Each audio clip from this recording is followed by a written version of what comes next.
Excellent. Well, thank you all very much for the invitation. I want to thank Dr. Coulter for the invitation, and it's a pleasure and a privilege to be here giving grand rounds. I certainly wish it could have been in person, but I think giving grand rounds these days is such a mixed bag of hybrid strategies, and even at MGH when we have them, a quarter of the folks are there in person, and the remaining are watching distantly from their own computers. So I think we're still trying to recalibrate where we are with grand rounds. So my task today is to talk about the advances in electrical therapies for heart failure. These are my disclosures. I do consult for and do research with many of the major device companies. With that out of the way, my job for this afternoon is to really talk about resynchronizing the failing heart. I'll touch upon some of the conventional CRT techniques, but also talk about some of the newer pacing modalities that are of interest. I know we have a general cardiology audience out here, so I'm going to build it up, and it may be not exactly up to speed for the super specialist electrophysiologists, but nevertheless, I think it should be an engaging talk from the wide perspective of electrophysiological therapies, so because I will also be talking about neuromodulation and electrical therapies for the narrow QRS population and some associated conditions like sleep apnea, and then really close off with the importance of multidisciplinary care in 2022, 2023. How do we deliver it, and what are the strategies for individualized care in the future, and why it actually is so important.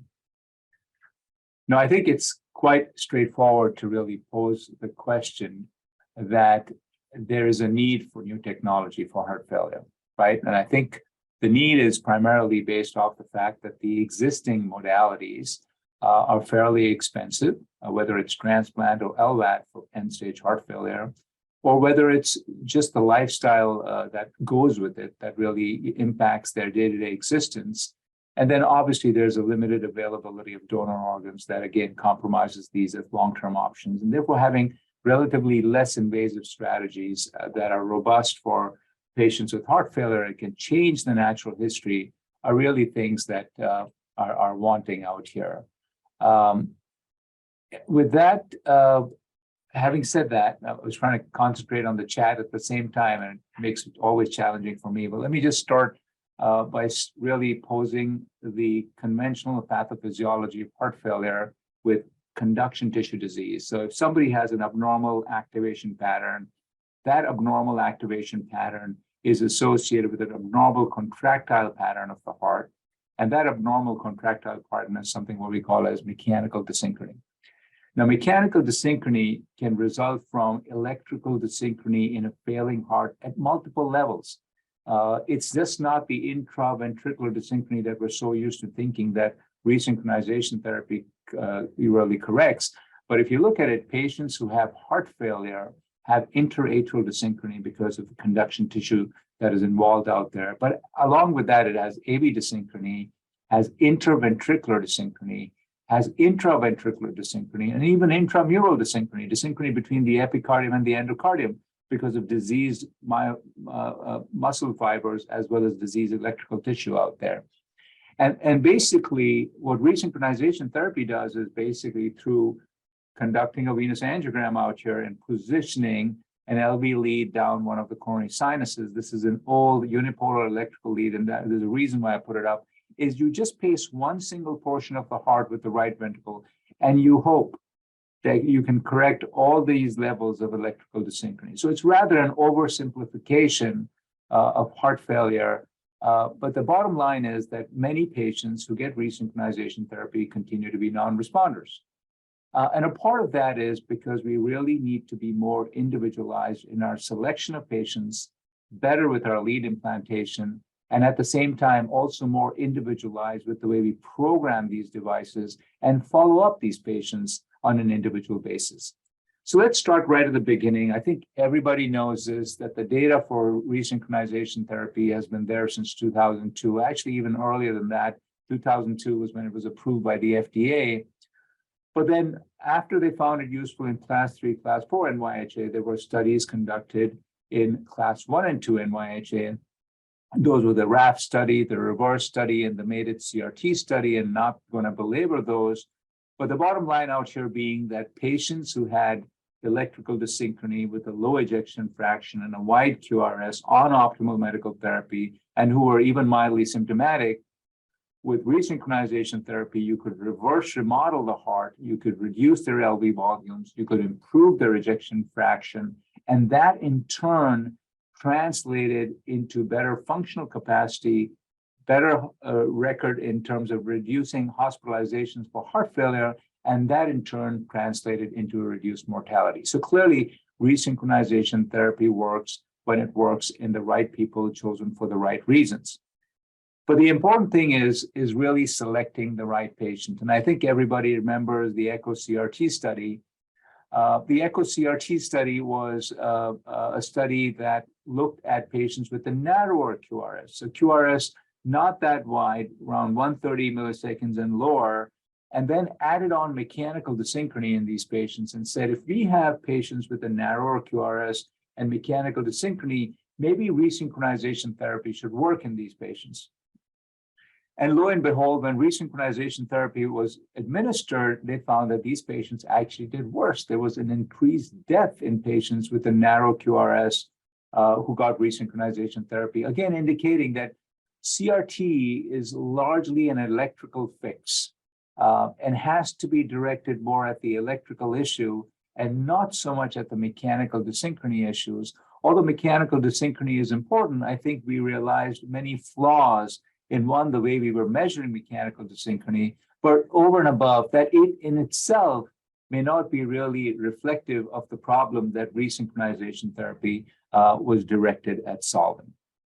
Now, as time went on, folks realized that, maybe it's not just the width of the QRS, maybe it's the morphology of the QRS also that determines which patients don't respond as well.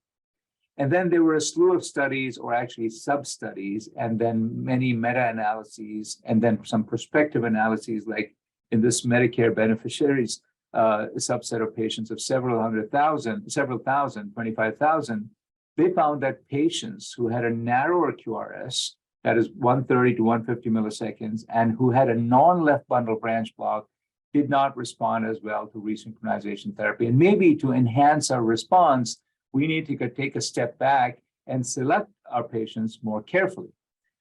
Now, with that said, as you can see out here, these patients did poorly. It makes it pretty understandable why that is the case.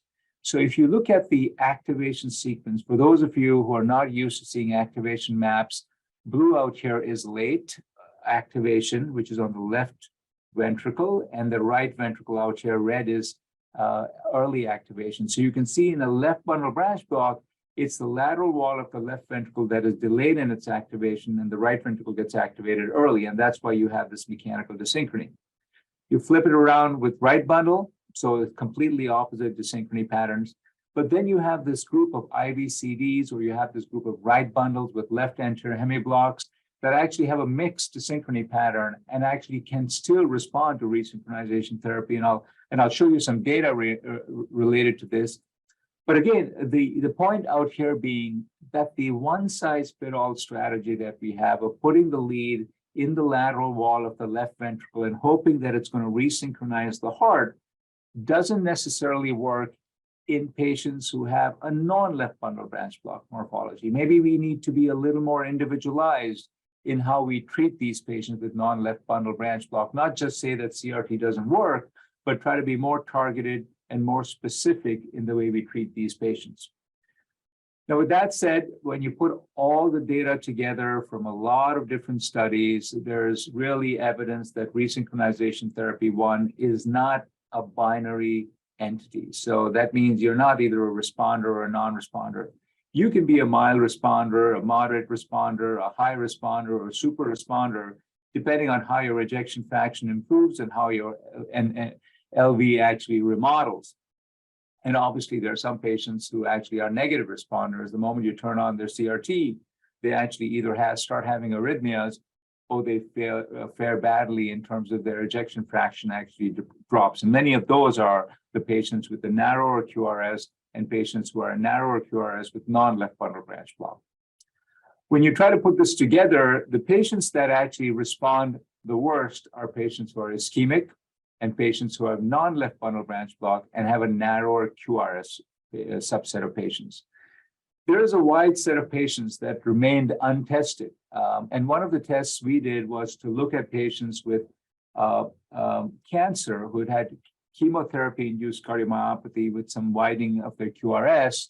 And we did a prospective study in over, I think, 14 different cardio-oncology centers across the country, trying to gather these patients together, and then tested CRT in these patients and found that CRT actually uniformly, if you can see out here, across each patient showed an improvement in their ejection fraction and an improvement across all the different demographic aspects of things. Obviously, this subset of post-cancer patients was largely female, about 87% of them were women, again, indicating that resynchronization therapy works well if the appropriate patient population with the appropriate conduction delay is selected.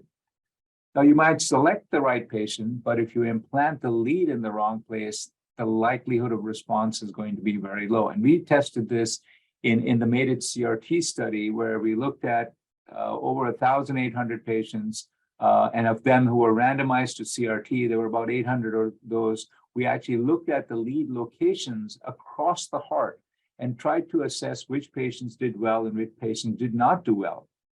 And it was quite self-evident that the patients who had an apical lead did not do as well as patients who had a non-apical lead. Again, kind of makes sense, because if you have an apical LV lead and you have an apical RV lead, you're really pacing very two close parts of the heart, and you're really not reversing the electrical or mechanical dyssynchrony that occurs in these patients. And as a result of which, this actually changed practice, I think, nationally as well as internationally, and people started avoiding the apical location of the heart.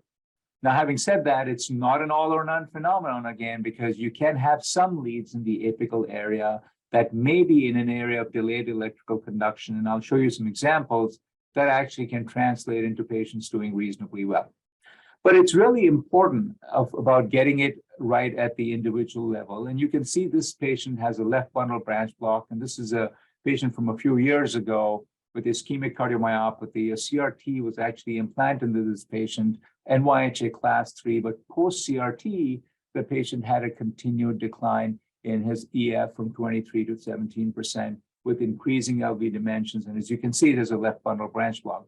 This patient was referred to us from an outside hospital as a non-responder, and we had a non-responder clinic at that point in time. But one of the first things we did was do a CT. We did a CT venogram, and you can see the middle cardiac vein out here. You can see the coronary sinus. You can see the old LV lead going all the way down the anterior branch and going towards the anterior apical region. So not only was it located in a poor anatomical location in the anterior region, but it was also apical, and no wonder the patient actually did not do well. So based off the information from the CT venogram, we went ahead and did a conventional coronary venous angiogram intraprocedurally, easily able to place the lead in the lateral position in an area with great electrical delay, and translated in the patient's ejection fraction within just 2 to 3 months, improving from 17 to 35%, and the patient went on to do quite well. Obviously, this is a more directed case, but the important message out here is that when you do get a non-responder, I think it is so imperative that we actually look and see whether we're treating the patient in a more individualized fashion. Is the lead in the right spot? Is it down the anterior apical region out here? Or is it down the lateral wall in the mid-ventricle location out here that can help translate one of these patients into a responder? Now, along the same time when we were looking at apical versus non-apical and different anatomical locations of the leads, there was a fair amount of work going on looking at targeting the area of mechanical dyssynchrony. So this is still an extension of what I just spoke about in terms of mechanical dyssynchrony being one of the selection strategies for patients for resynchronization therapy. And when you look at the data from either the starter trial or the target study, when you get a lead in close proximity to an area of mechanical dyssynchrony, those patients actually land up getting better resynchronized with improvement in their ejection fractions and doing well. However, the challenge has always been is to find the right area of mechanical dyssynchrony and then hope that there is a coronary venous branch overlying the segment of mechanical dyssynchrony that can help correct that element of dyssynchrony out there. So one of the things that we do at our center, and I think a lot of other centers also do, is try to find the area of the maximal electrical delay within the heart.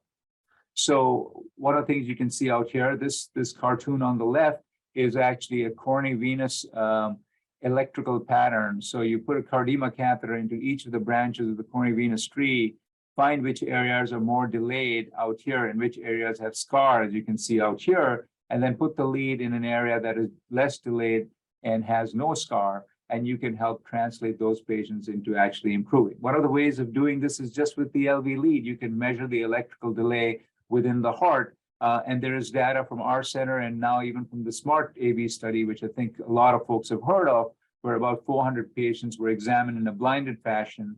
If you could get the lead in the area of electrical delay, you could actually reverse that mechanical and electrical dyssynchrony and translate those patients into feeling better.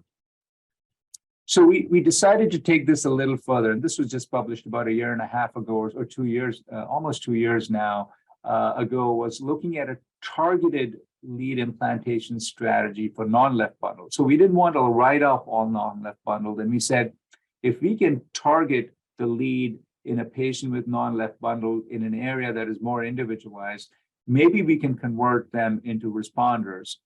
So we looked at the electrical targeting strategy versus the conventional anatomical targeting strategy, and we didn't find a significant difference in the two approaches, but we did find that patients who got CRT in this targeted way actually ended up having 70% of them were responders.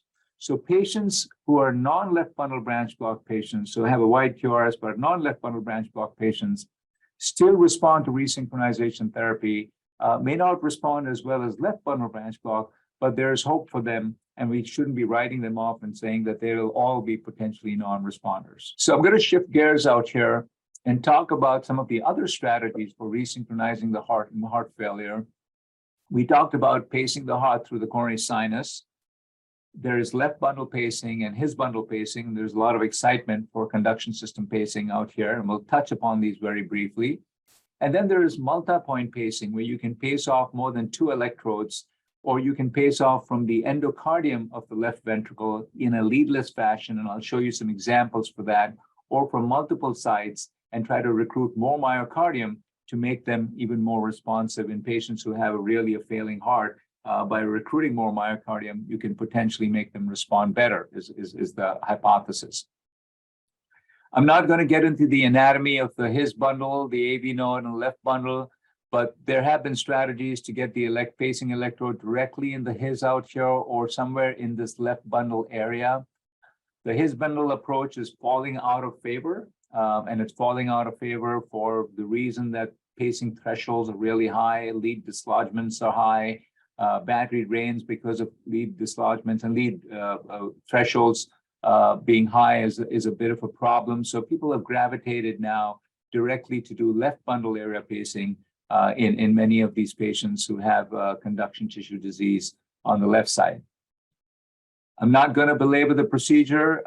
Everybody has a different way of doing this. It can be with a fixed sheath, or it can be with a deflectable sheath. It can be with a stylet-driven lead, or it can be with just a 3830, which is a non-stylet-driven lead. But the bottom line for most cardiologists is that you get a guiding catheter here into the interventricular septum between the right ventricle and the left ventricle, and then you drill the lead across the interventricular septum onto the endocardial surface of the left ventricle, so it can directly pace the left-sided conduction system, and you can have a narrow QRS, as you can see in the EKG up here. Same thing goes with patients who have, a failed LV lead. So this is a patient actually who had a failed left ventricle lead implantation, has a defibrillator lead out here, and here is a stylet-driven lead that was driven across the interventricular septum, and you can see that the wide QRS became relatively narrower from 182 to 122, again suggesting that in patients who have a failed LV lead implantation, there is still the hope that you can actually do left bundle area pacing, provided it's a left bundle branch block like pattern Not sure left bundle area pacing will help in patients who have a non-left bundle or have an IVCD, as you really won't be making a major difference to their conduction system. A lot of data accruing for left bundle area pacing. It is simpler, faster, but not necessarily always the right thing to do. In heart failure, you can see that as patients develop heart failure, the success of a left bundle area pacing actually diminishes. There's also evidence that the wider the QRS you have, the lesser the likelihood of success of left bundle area pacing in a patient with heart failure. And also with every increase of 10 millimeter in the diameter of the left ventricle, there is a higher failure of getting appropriate left bundle area pacing. So these are things that just need to be kept in mind. There's a lot of enthusiasm for left bundle area pacing, but I think we need to understand that CRT is time tested and we need to choose our patients for left bundle area pacing, maybe as a fallback strategy in select situations. One of those select situations could be a patient who is a CRT non-responder. And one of those you can see out here, the patient has a left bundle branch block with a QRS of 210 milliseconds. His bundle pacing was tried and the QRS was narrowed to 150, but the thresholds were very high. Then left bundle area pacing was tried and the QRS was narrowed to 180 milliseconds. And then biventricular pacing narrowed the QRS to 170 milliseconds. But when you did left bundle with left ventricle lead pacing together, you were able to narrow the QRS to 144 milliseconds. So indicating basically that in some patients who are non-responders to CRT, you could try to do left bundle area pacing and then use the left ventricle lead as well as the left bundle lead and try to narrow the QRS as much as possible. Still, again, speculative and anecdotal at best, but there are a number of studies which are selectively looking at this. The other pacing strategies that could be used in CRT non-responders are multi-point pacing, and I'm happy to answer questions related to this, even though the large mega trials have turned out to be relatively neutral. I still personally think that there's a case to be made for this in individual cases, not across the board, not something I will turn on uniformly in all patients, but if you select the right patient, it can actually make a difference. Then you can have quadrangular pacing, and this is when you're really, I would say, being fairly brave. You put in 2 right ventricular leads and 2 left ventricular leads, and you try to bring in as much of the myocardium as possible. And these are strategies in patients who are primarily non-responders, where you're trying to get as much as of ventricular musculature, I would say, pulled in together. So there's a study we're doing called the SOLVE CRT study, and this study basically involves leadless left ventricular pacing. And what leadless left ventricular pacing basically involves is implanting a battery that is connected to a transducer that emits ultrasound waves. Those ultrasound waves go to the LV endocardial lead that is implanted, as you can see out here in this live angiogram. And the endocardial lead is implanted, can be implanted retrogradely through the aorta or transvenously across the intraatrial septum through the conventional approach that we use. This is a study that primarily was initially randomized. With COVID, we made it into a single prospective arm study, and we are now in follow-up phase and looking forward to the results of the study, primarily being used in patients who have a failed CRT attempt. We did do an analysis on the roll-in patients for this study and found that there was a significant improvement in ejection fraction, in end systolic volume, in end diastolic volume, as well as in the QRS duration in patients within the roll-in phase of this study. So we're very excited to be looking at the results, and hopefully they should be available in the next few months.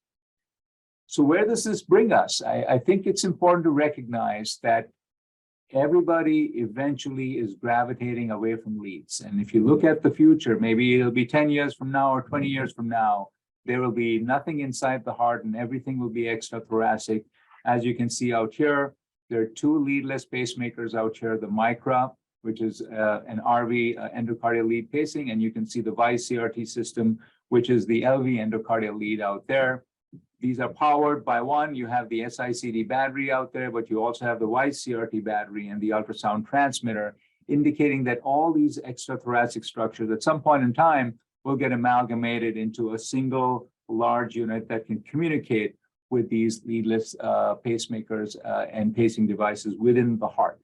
So that's where the future is. I'm sure it's, again, fairly speculative, but it's really interesting the way device therapy is evolving. I'm going to shift gears out here. We talked about the wide QRS. I think it's important to recognize that there are some therapies that are useful in the narrow QRS, and one of them is cardiac contractility modulation.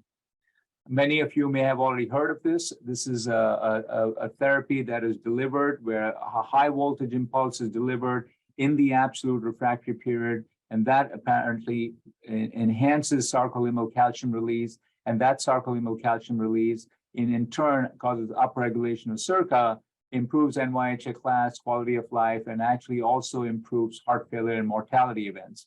And the leads out here are implanted in the septomarginal trabeculation of the right ventricle. So it's a fairly straightforward, easy implant, and there is potential for it to actually help in remodeling the heart in patients with narrow QRS, and it's eventually currently being actually tested. So this is already FDA approved, but it's currently being tested in higher EF populations, which is the AIM Higher study, as well as in the Integra D clinical trial, which is looking at a combination of a CCM device and an ICD. Other forms of therapy for narrow QRS, and maybe even for the wide QRS, are neuromodulatory therapies. Neuromodulatory therapies are therapies that can actually stimulate at different levels of the autonomic nervous system. They can involve carotid sinus stimulation, can involve stimulation of the vagus nerve, can involve stimulation of the spinal cord, or the vascular bed, or the aortic arch, and also denervation of the pulmonary arteries, or denervation of the renal arteries themselves. So again, let's very quickly delve into this.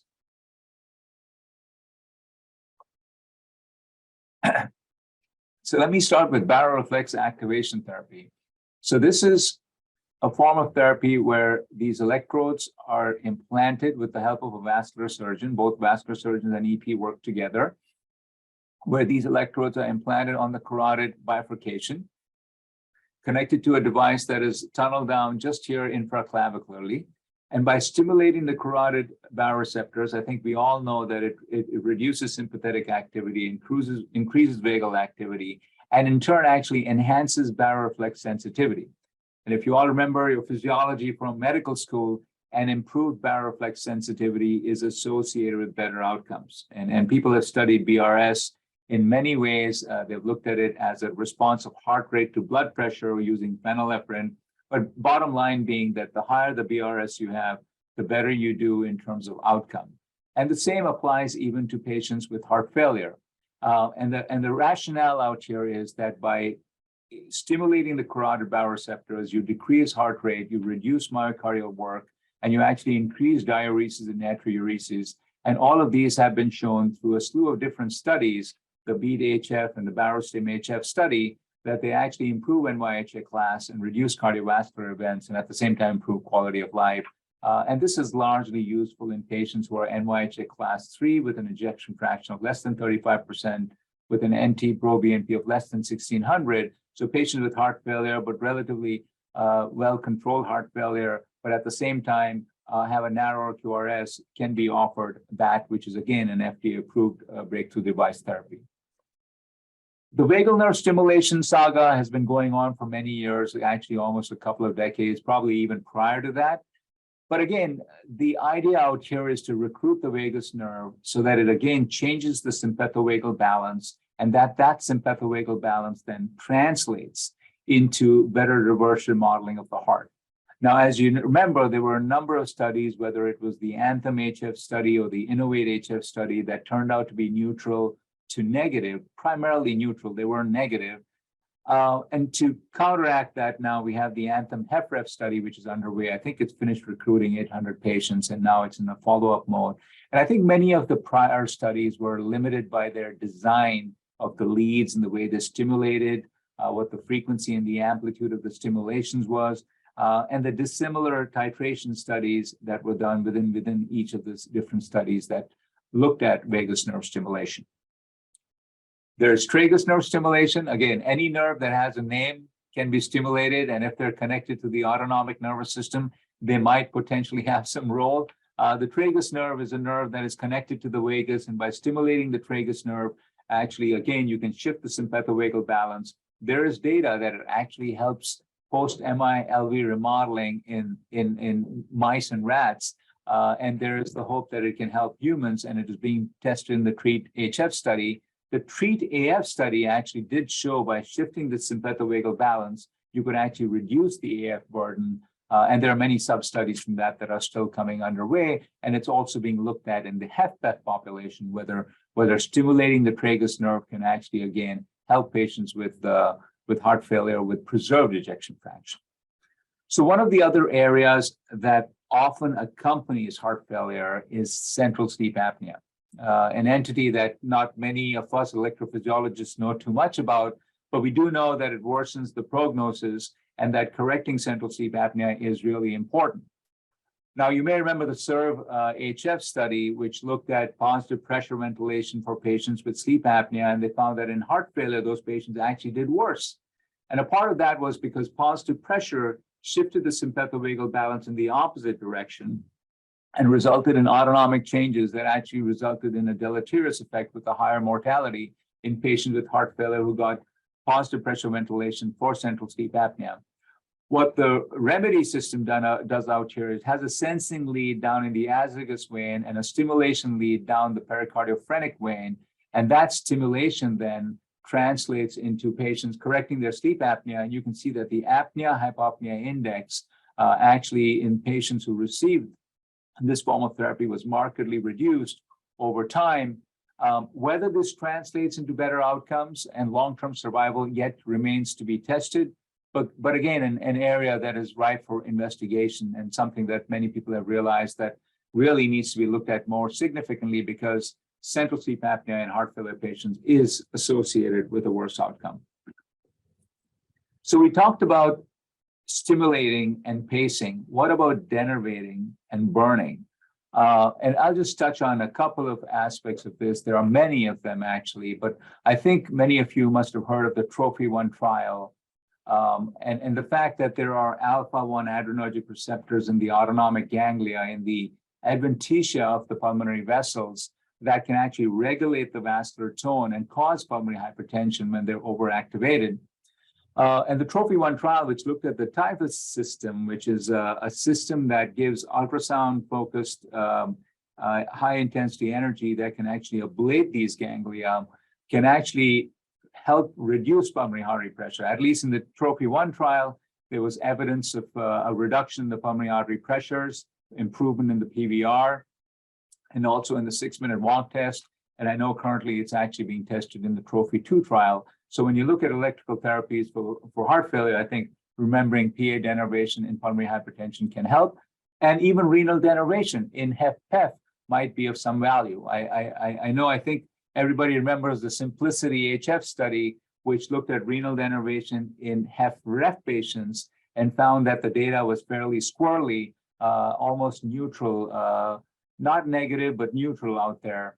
And there's evidence now that if you have heart failure with preserved ejection fraction with a hypertensive phenotype out there, then the likelihood of benefiting from renal denervation is actually much higher because renal denervation, as we all know, reduces the RAS activity. That in turn results in a reduced vasoconstriction, improved natriuresis and diuresis. And these patients with HFpEF after renal denervation actually can go on to do much better. And there are some early studies, recently published studies that suggest that there is an improvement in the NT-proBNP and also an improvement in the NYHA functional class in these patients.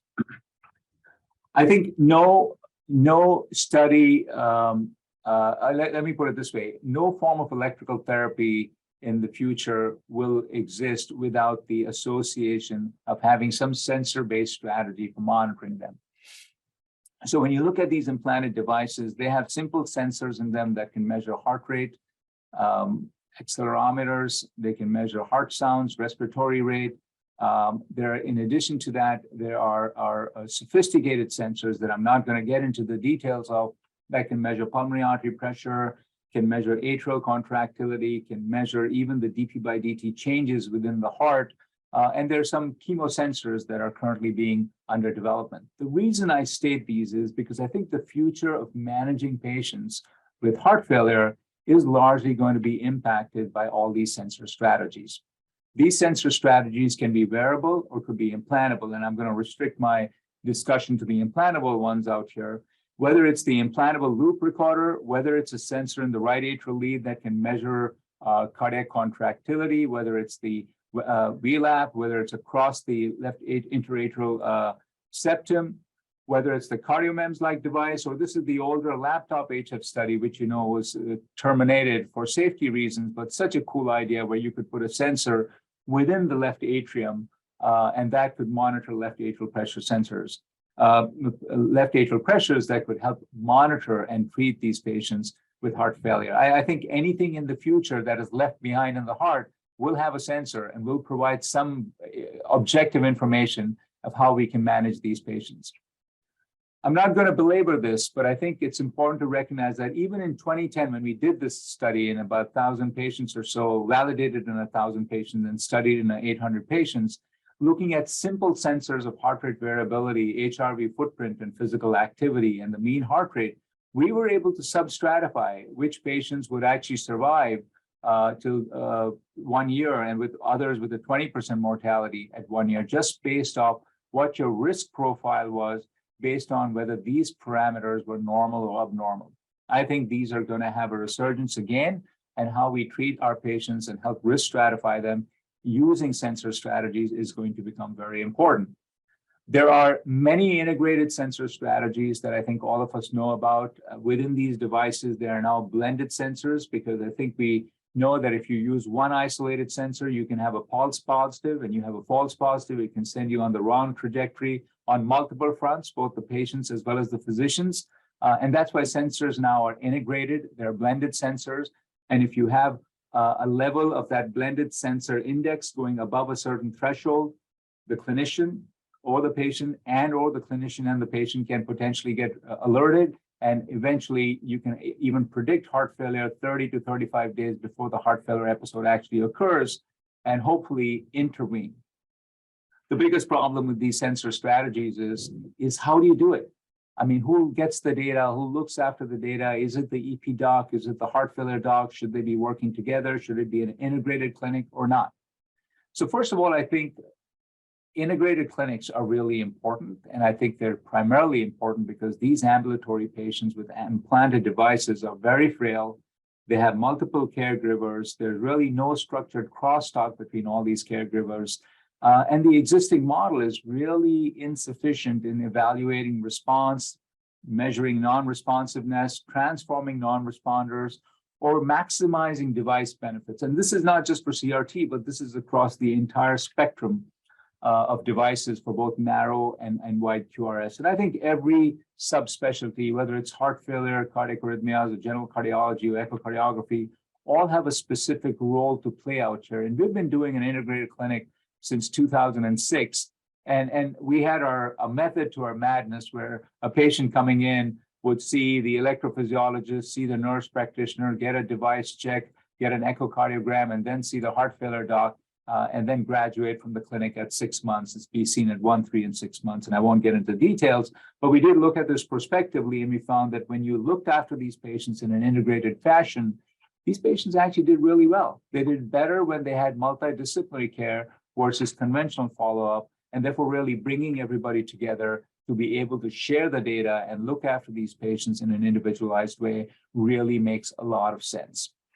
Now, and I'll try to conclude with this, and I think and then COVID hit us, and we shifted entirely to a virtual multidisciplinary care, and we actually realized that you can get the subspecialists better and easier in a way when you're doing it virtually, and actually have the heart failure, the nurse practitioner, the EP doc, all with the patient on the same page, looking at their device diagnostics and looking at the different parameters and advising the patient what they actually need to do in a multidisciplinary integrated fashion.